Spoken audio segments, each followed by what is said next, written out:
Alright, welcome back, Generals and Admirals. This is General Johnny, and today we are going over our first battle analysis for Broken Arrow. And I'll tell you guys this one thing real quick. So the reason why we don't really do this as often is the game itself doesn't really allow a great setup. So I actually had to record this on OBS, and then now I'm obviously going to be making the commentary.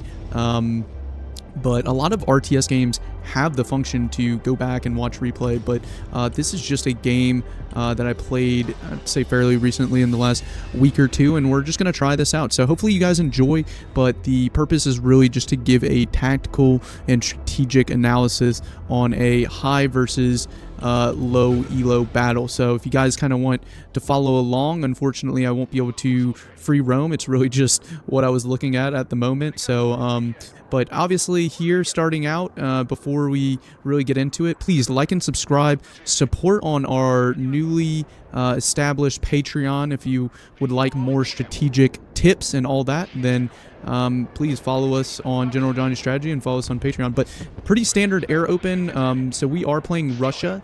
So the high ELO players are Russia, the low ELO players are US. So it kind of, I guess, evens out, but this is a pretty standard air open. Actually, I think they get, well, there you go. We got saved. And this is why it's really important to bring out not only air, but also to bring out some packs, because as you can see here, we got our air out, and we pull it out at the right time. Those were Raptors, so pretty decent air. The thing that kind of you got to realize if you're playing US, Raptors, you really got to play them far back. Their main advantage is their sight and their stealth. The SU, whatever we brought out, was really good. They're really good at fighting close to medium ranges as well as far range. So that's kind of why we won that engagement there. And really, once you kill one plane or you've expended most of your ammunition, pull those planes out, because you saw as I got lower to the health, we pulled that directly out. So one thing to keep in mind as you increase in ELO. And then you can see here we're using our KMZs, all right, to really bring out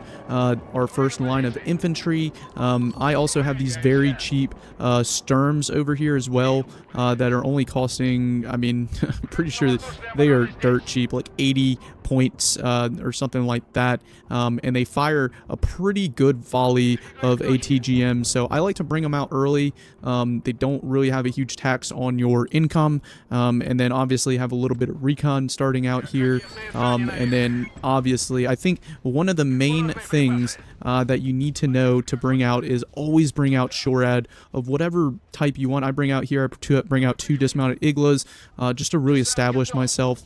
And then also I have my SHORAD, my mounted SHORAD over here. I'm forgetting the name, but over here to the left as well. So yeah, those are our SHORADs that are out there, just in case they do bring out helicopters. They don't in this case. But it is good that we have that. And then on top of that, I have ATGMs. Now, this is, I'm not saying this is a sign of a low ELO player, but I am saying this is the fact that they have heavy armor on this map is a very interesting choice. As you can see here, it is a very open area. So it's an interesting technique, because as you can see here, I'm also bringing out a lot of ATGMs, which is able to cover so much area. And now they have to use, yeah, they're using smoke, but you know, they only get 2 of those for most of their vehicles. So after that, if they get caught out in the open, these things can start taking a lot of hits. Now obviously fighting, there's going to be a lot of fighting here, but because of the surrounding ATGMs, it's going to make it tough for them to have any sort of staying power in the middle. And you know, we're going to play this the long game. Like, it doesn't really benefit us necessarily to have this objective right off the middle, so that's why we're not, you know, my teammate is fighting for this, but really just on the backside, you know. So if we get it, we get it. If not, we're just going to back off and we're going to reattempt. And unfortunately, again, with the replay system, as you see, we're doing it here. And here's, you know, a good example of kind of it getting pelted all the way back there. And reminder, these are 80-point Sturms, so, and they are just shooting rippling fire. They're ATGMs. I have the one over here that's got a really good angle, and now we're starting to have pretty good effects here and here. they can't advance. They, you know, once they advance, they immediately have to smoke. And the good thing about smoke too is, like, yeah, it breaks line of sight with the enemy, but it also stops your own fire, so you're not really inflicting a whole lot of damage. And as you can see here, we are starting to take over this as they have to retreat. And keep in mind, this is probably already expended, and that's half health because the APS is run down, but they've expended all of their smokes. And what we're doing here now is we're trying to get our Sioux in here to shoot some of its cluster cruise missiles into this force, which we know that's where they're probably recouping. And as you can see there, it got intercepted last second. So, you know, the amount of pressure that we're putting on this guy is a lot. And, you know, if you count up our points and how many points we have on this ATGM line and this ATGM line, it's really not even equal to the points and tanks that they have. So the unfortunate part and really difficult part with Russia is going to be resupplying the dismounted ATGMs like this guy right here. That's the part that we struggle with pretty hard here. As you can see, I'm using my Typhoons to bring out a lot of this infantry and a lot of these coordinates as part of the VDB deck. And the Typhoons are really good, but they can only, I think their max capacity is 5 individuals. So again, stack up those wood lines, and as you can see, the sectors of fire are absolutely massive. So that's kind of what we're doing, and really critical to this is to have some sort of recon as well. And now we're just sitting on the objective. We are winning on kills, and I think really the left side here, we do have one maybe lower ELO player that's playing the flank. I think in my opinion, I didn't really, you know, look at the entire battle, but maybe they're playing that flank a little bit too hard. But you know, we are working on it. That's why we're losing necessarily by 1, you know, cap point here. But really, more importantly, is if you are winning, let's say you're holding them to like 1 cap point and you're winning on kills, that's actually a pretty good sign, because especially as we look at the timer, right? We're not even halfway through the first phase, so towards the end here, it's really who holds the objective at the end, and that's a really important part. We've already have our lines established here, and we actually have a pretty good garrison on our point and point E. Again, I don't know what to say for the rest of this. I think part of it, the reason they're losing on this is because our very far left, you know, green player over here may be playing the flank a little bit too hard, but everywhere else looks pretty good. As far as kills and as far as positioning, holding this E point is massive. You'll see later how we kind of make, and just on this map, I believe it's Meandering River, right, is the kind of strategy is to occupy these woods here and make a push towards C up through here, because this is a very difficult area to kind of occupy and repel any attack because of this kind of defilade right there. And really the area that you can set up a defense on C is pretty tough. But this is pretty good. I will give them kudos on this. They start pushing kind of a counterattack, is they know that I have a lot of soft targets in this wood line, and they're really just pushing it out with some riflemen. Now, the issue they're going to run into is it's going to be very hard to resupply or really keep on an attack through these woods because of the extended supply lines. And you can see we're pushing up into C, and really this first push is just going to be to see what they have. We probably should have, you know, done some pre-designated fires here. We probably should have done a lot more, you know, in preparation for this, because at the end of the day, and that's why we kind of call off these vampires, at the end of the day, we were just testing. We probably overcommitted on that test, but you can see here, again, they're going to be pushing us back here. So this guy actually does a pretty decent job of repelling our attacks and our advances, as we kind of make this ill-advised kind of push. But, you know, they are fighting decently, these engineers. They have the rockets, I believe the thermobaric rockets, and they're able to, you know, at least cause some damage, cause some disruptions, figure out what is over there. But, yeah, so as we... Oh, and the nice thing about these Sturms, did you see how much this Sturm just took down that rifleman? I mean, that was half health and that was another quarter health. So it'll be easy to mop up. They are causing a little bit of headache. They just destroyed our supplies, and as I told you before, it's kind of hard to you know, get that supplies up in there. But we do have our supplies. That's another thing, and really a mistake for me, is putting the supplies that far up, right? We do have the supplies that is a little bit further back here, and that's where I would recommend, and that's our main stash. I'm not sure how much is in there until it hovers back over that, but probably 5 to 10 kilo. and then you would probably put the smaller stuff where we had it. Okay, and now they're going to push, and I've seen this technique a lot with these 2 shore ads, right, with the Hellfire missiles. Pretty good technique, and I'm actually surprised they have this much armor. I mean, this guy is all this, so this he must be armored striker because he does have, you know, he has these strikers over here with the MGS. He has 2 of these shore ads. He has 2 tanks. Not sure what types of tanks these are, but I'm pretty sure they have APS, so sapper higher, potentially, right? And he's making a pretty generous or aggressive push on E. He is able to clear out that infantry. We could probably be microing that infantry a little bit better, but as you can see, there you go. That ATGM is again able to kill that. We're rippling fire with these ATGMs as well. The Cornet D1 is pretty good. You know, and it's making a lot of damage. We also got a little bit of air power going there. And this is just eating up APS. That's the great thing about this is, like, yeah, it can hold its own, but for only so long. And then we're supplementing with BMP3s. BMP3s shoot their ATGMs as well from its main gun, and it can fight against infantry. So, you know, we're just kind of overloading it with ATGMs. Now, this becomes a problem is we are running out of supplies, as you can see here, and my KD is not great, as you can see me checking that, but that is okay. This is phase 1, and we actually end up coming, and spoiler alert, we do win this, and I believe by a pretty large margin, but look at the stats here, and remember what I said is it's more important in phase 1 to be up kills as opposed to caps, and we'll see kind of how that comes into effect. And we're bringing up our BMPs to kind of push into C or make that last second push. Unfortunately, they are somehow able, I think they may have Recon here, they're able to somehow pre-fire into our BMP position, so that's really unfortunate. And then we're also dealing with this shortage of supplies, so we can't really make a push onto E, and honestly we're just kind of figuring it out right now, but it's okay because it is phase 1, and you'll see kind of how we adjust and how these things, you know, it's not looking too hot right now, but it will end up okay, I promise. And here's what I was talking about. It's really hard to hold this kind of hilltop, especially with you know, these vampires here, and just the setup. You would think having the high ground, right, like Obi-Wan, would actually help you out here. It's actually at a disadvantage because we're able to pull off like this reverse slope defense type thing, and it actually works to our advantage. So you know, again, we are setting up the building blocks to push onto C. I'm sure that's what's also going on this left side, which I really wasn't able to pay much attention, but you can see how far back they really are giving up a lot of ground. So again, I don't know, and notice how many units are off on this flank. I think that was the issue. I don't know how they end up adjusting this, but just based off of playing on this game, obviously I was focused on the right side, but this is a little bit concerning at this point, you know, based off of this, but you can see the buildup of power that we're both kind of doing.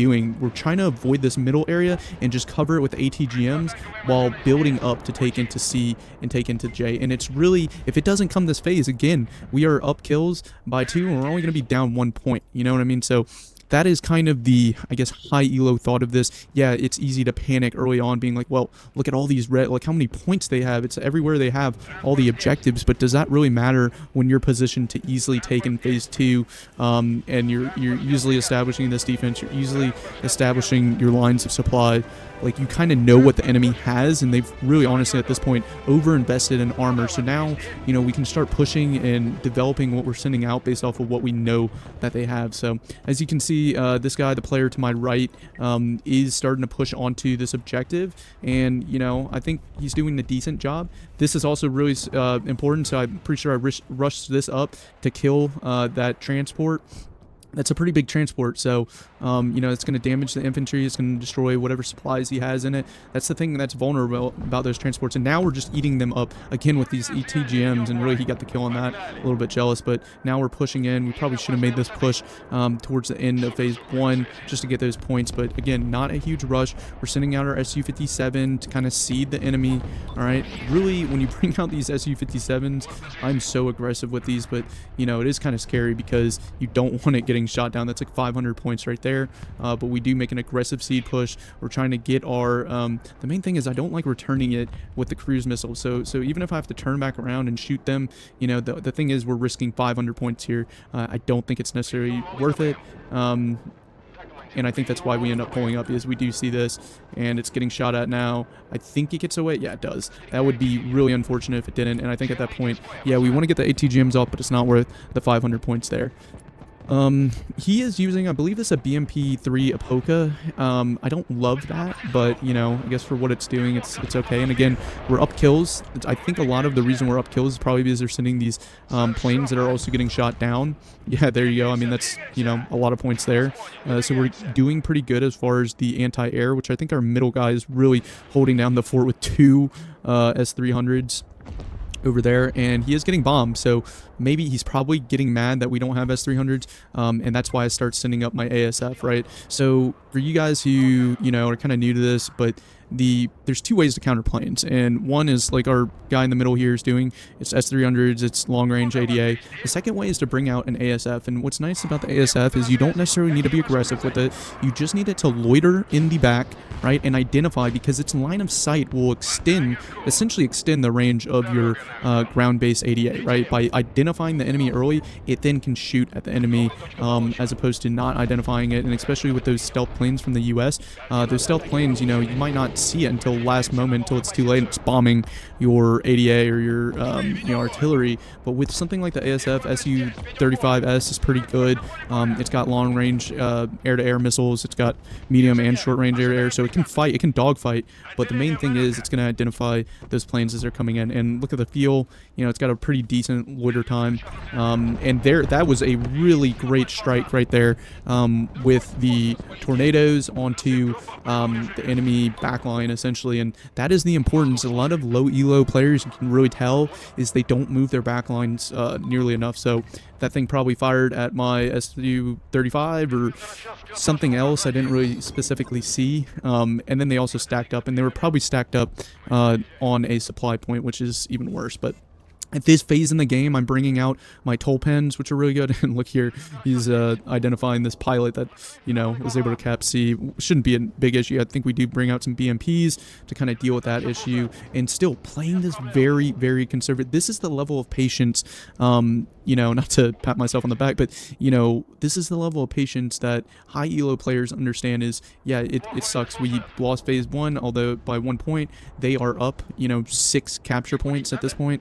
But we are establishing our lines, getting the infantry that we know is going to be able to counter whatever they have. My KD is up to 1.0, so I'm feeling okay there. We're bombing their back lines, right? We have our lines established, although we do need to resupply here pretty immediately. And we have our lines established. Now we're starting to prod with, you know, helicopters to see kind of what we can do here. We do want to hold on to E. We don't want to keep on giving it up, but if it's going to take an armor push to capture it, and then essentially they have to fall back under fire every single time, then, you know, we're going to win that 10 out of 10. And this guy's getting mad because I'm not using my toll pens yet. Yes, I understand. This guy is also getting mad because he's saying we're AFK, but, you know, he just needs to calm down. Like, I could easily, you know, look over to the other side and be like, what the heck are you guys doing? But you just got to trust your teammates. All right, everybody in here is pretty high ELO. We'll look at the ELO differential at the end of the game, but, you know, it's pretty high, 300 or more on average across the board here. So no need to panic. But here they go with some seed. They actually bring out 3 seed planes, which is pretty insane. That is a heck of a lot of seed.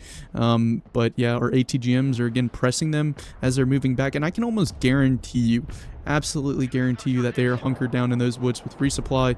The one thing about these toll pens, they don't really reach a whole heck of too far away, and they bring in this EX Eagle to kind of bomb us and seed us. Yeah, they're just bringing in a heck of a lot of seed, which at this point I think our ASF is gone, but it would be having a heck of a lot of kills right now. And I don't know how that sniper got all the way back there, was able to get on our far right flank. I feel like my, you know, right flank was playing that pretty well, so I don't know how they were able to get that through. But now we are sending out in our, what is it, duos? I forgot the name of that transport, but that transport's pretty awesome. It can carry a lot of infantry and a lot of supplies. It's just pretty dang slow.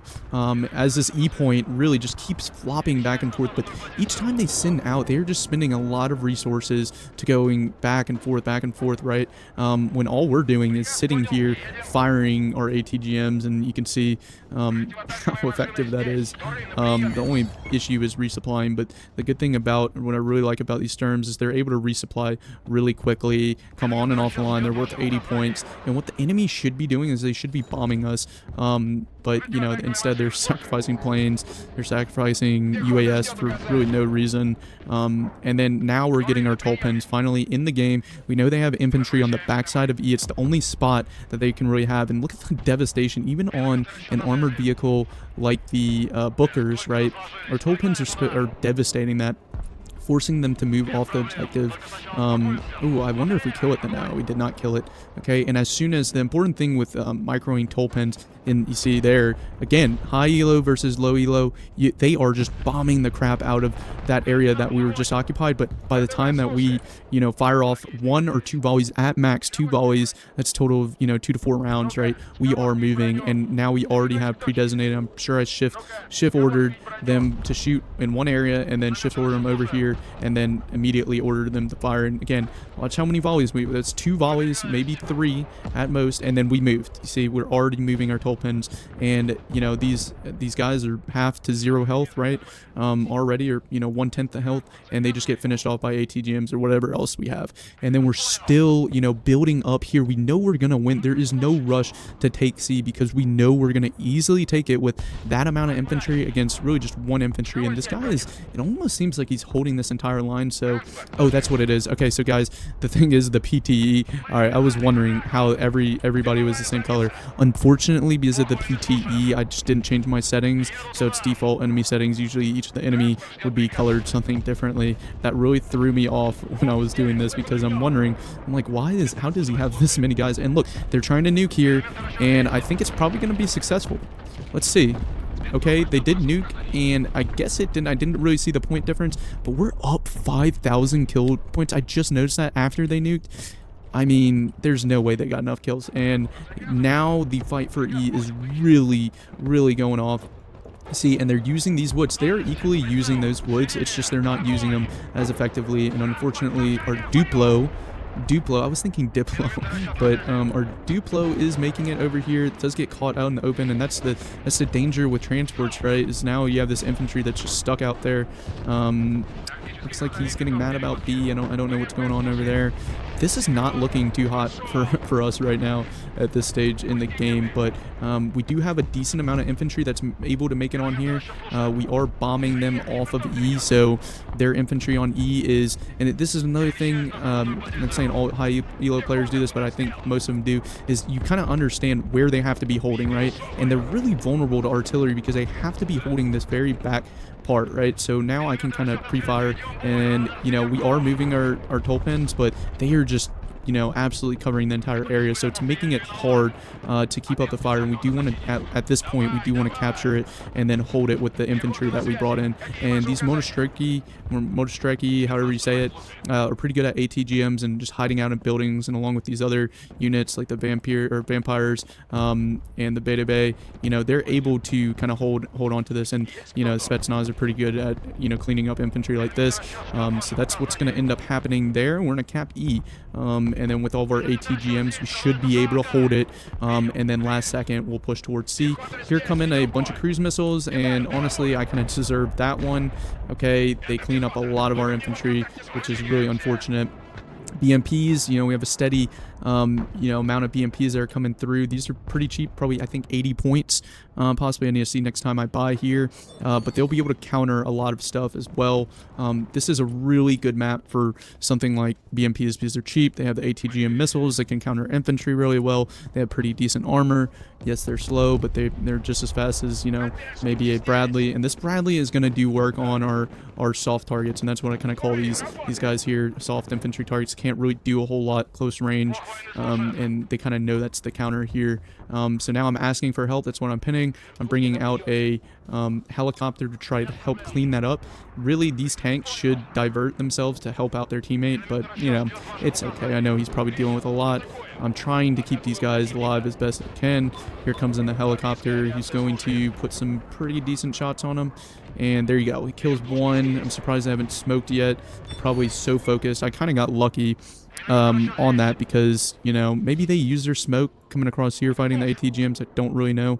Looks like there's a C-130 coming at us somehow. But now you can see the left side is finally, you know, they're pushing forward, okay? I don't know if it was planned. I hope that it was. And this dude, actually, he did overcommit to the flank, but it looks like, I guess it's working out for him as they're starting to cap points, bring down those cap points from the enemy.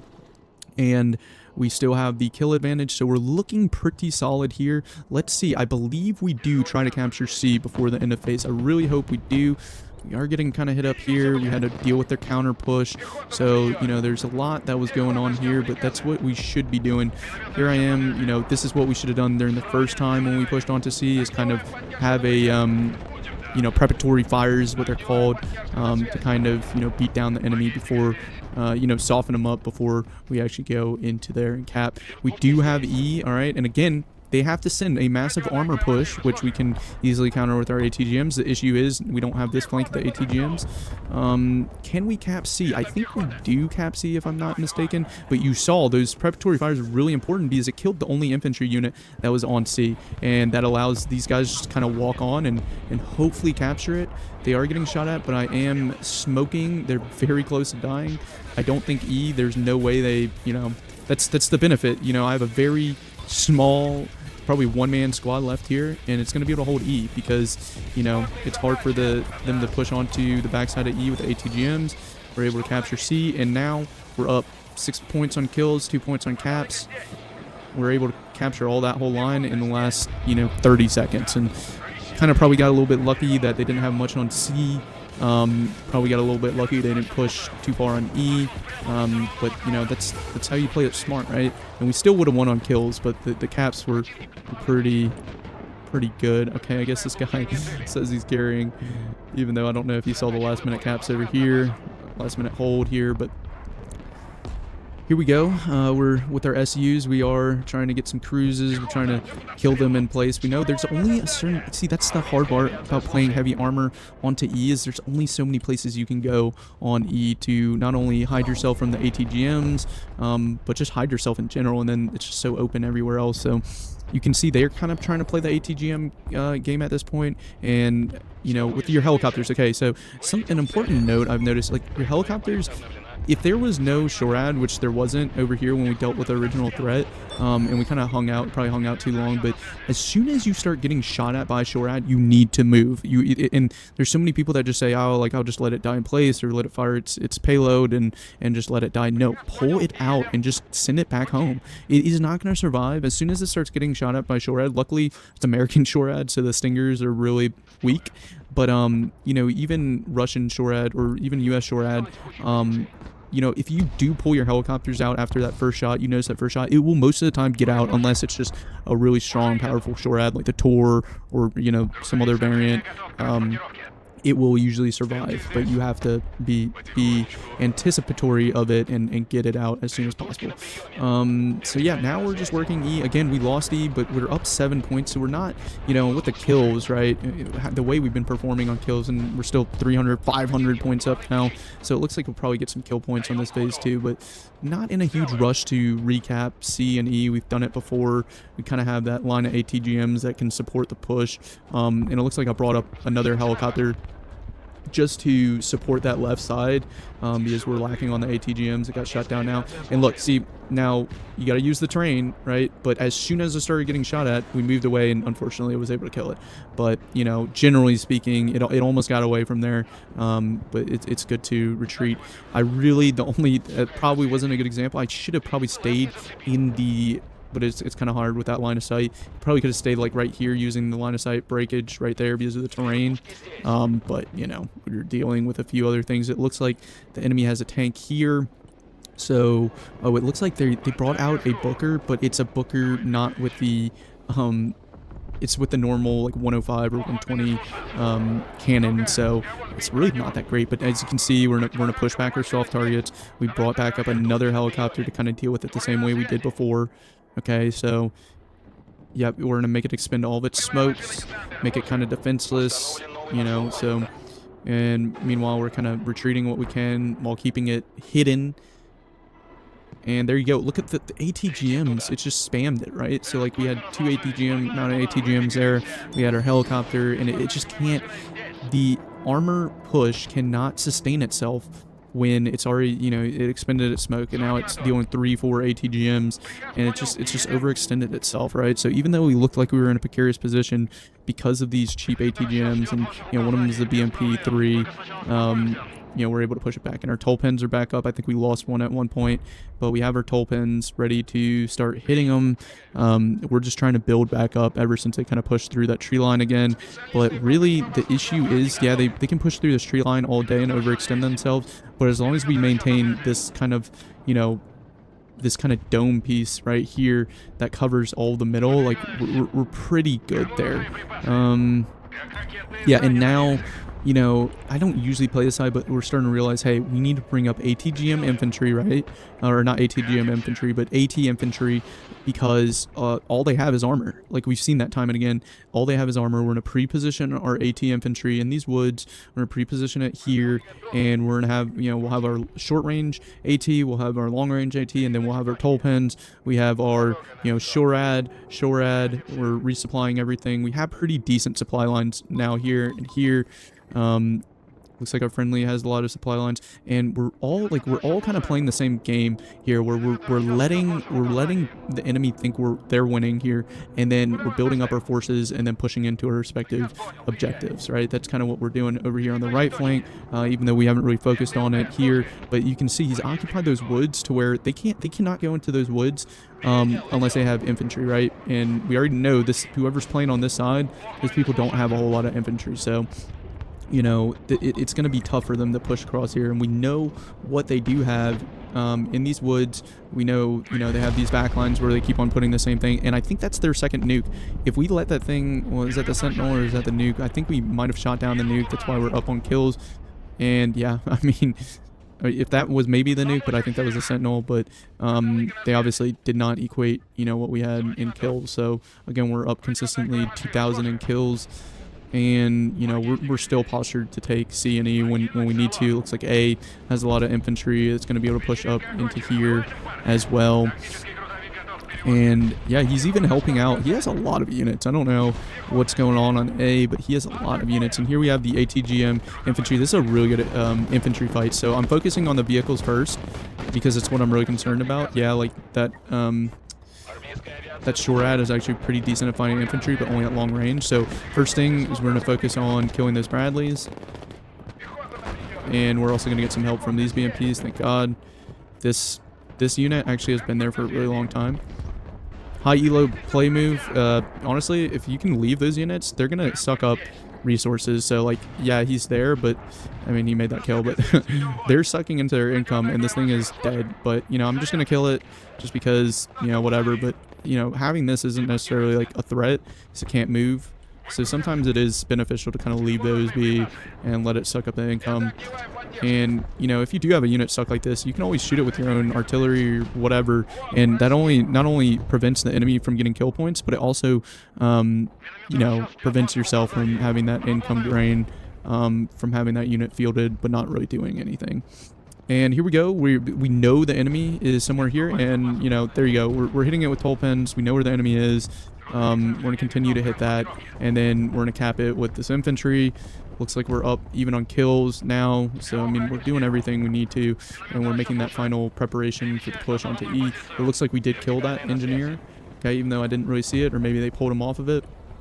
And we're able to kind of resupply. That's the other thing, is I think this side has the advantage when it comes to E, because they just have better setup, and they have better axes of advance, I guess you could say, and avenues of approach, where these guys really don't. They, especially if you have the ATGM set up like we do here.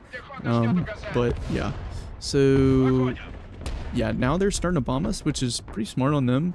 So they're kind of doing the same thing that we've been doing to them all game. I think it's probably a little too late. But yeah, and you see this tank, I mean, it's already half health. I wouldn't even want a tank out there. And those are those BMPs. Look how they're just so good in this kind of terrain, because they have such a diverse use, right? They have these ATGMA guns, they have the machine guns and all that stuff as well. Now, we keep on messing this up because we're sending these Monostroki out there, and they're just getting, like, half health by, you know, getting attacked by these tanks or whatever. But the good thing is, once they're in there, once they're in this town, they're really hard to kind of, like, you know, move with anything other than artillery. Like, the tanks aren't going to be able to charge these guys, or else their AT is just going to, you know, kill them. They've already really withered down their smokes and their APS with the ATGMs. Now we're hitting it with Tulpans. The Tulpans are so good. They only have 16 rounds, right? But the damage on them is just insane. Let's see if we kill it. Yeah, look, like, we're hurting it by so much. And there you go. There you go. That's your AT infantry. Just snuck up on the tank. You know, hitting it with Tulpans. Really just constantly putting pressure on them with the Tulpans. The enemy's kind of giving it to us at this point. Look, they're not even sending up. They're just sending nukes and expecting something to work. Right? The nukes, you know, you guys, I know everybody here knows this, but if you're going to send up a nuke, you need to have 2-3 seed planes at least. And at this point, the enemy surrendered. So we could have easily captured C. But, okay, so just kind of look at the ELO differences. All 2,000, we have 1,2200, 1,900. Self just made 2,400. You know, 24, we have 2,700 practically here. So we have 120. I think this guy's specialist was playing on the flank, the far left flank. But yeah, so those are all the kills. I mean, look, the ATGMs, 90 points apiece. Look how many points they got in kills. I mean, 1,000 each in kills, right? You know, we have this MI-28 that was able to counter their pushes. Yeah, it's 330 points, but you know, I'm pretty sure we probably made out even on that. The Sturms, you can see kind of the kill breakdown there. Kind of want to go back. Yeah, let's see if we, again, I can pause this if really need be, but you know, this Cornets really did a lot of damage. I think I'm looking at, you know, decent KD with 6 caps, you know, so pretty good. I'm gonna go back and I'm just gonna pause it on some of the kill feed, see if there's anything really interesting to point out here. Yeah, so this right here, the Hemet, like I told you, 75 points, a pretty expensive transport, so always good to kill those. That Cornet killed that Hemet, you know, one shot. I knew it's a one shot for those Hemets, so really important to target those. Looks like that was probably a seed missile that got that SHORAD. Su-57 is really good at SHORAD because it has stealth, so it'll shoot its SHORAD's missile if you have hold fire kind of late on there. The Sturms, 60 points for the Sturms. The infantry and a lot of the Russian units, look how few points it costs to hold down that entire thing, right? 60. This infantry, 60, 70, you know, those are really low compared to your 90s and your 100s, as you see a lot of times on the US side, although they had pretty cheap infantry because they were armored. So it looks like our enemy was armored striker like we thought, right? So a lot of armor, striker airborne. But yep, so that's everything, guys. I wish, well, you know, we could keep scrolling through the kill feeds or whatever, but I don't know how much I actually have displayed on here. But again, pretty high ELO relatively. I mean, you're averaging 2,400 on this side and barely 2,000 on this side. So I hope you guys enjoyed today's tactical analysis breakdown. This is battle analysis. I usually do these for NTW3. It's my first one, I believe, on Broken Arrow. So please, if you guys got any value in this video at all, please like and subscribe, comment below, you know, to help out the algorithm. And if you guys want, you know, more specialized, more exclusive tactical strategic content, go ahead, check us out on Patreon. We have a host of options. You guys can get all the tactical breakdown from a real world lens perspective, which is what I try to do here. So thank you for joining us this time, and I will see you next time.